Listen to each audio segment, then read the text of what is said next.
Do you want to earn money online while sitting at home? Have you heard about Fiverr and Upwork but don't know how to get started?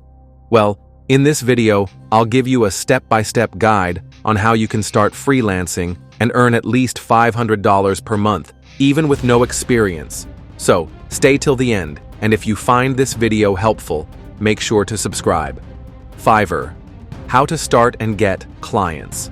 Fiverr is one of the biggest freelancing platforms where millions of people are making money by offering their services. On Fiverr, you create gigs, which are essentially your services. Clients buy these services and you get paid. Steps to succeed. On Fiverr. 1. Create an account. Go to Fiverr's website and sign up. Set up a professional profile. Upload a clear profile picture, write an engaging bio, and add relevant skills. Create your first gig.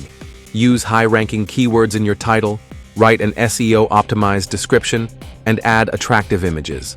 How to get your first order? Respond to buyer requests daily. Keep your prices low initially to get reviews. Deliver high-quality work to get positive feedback. If you follow these steps correctly, you can get your first order within 7 to 15 days.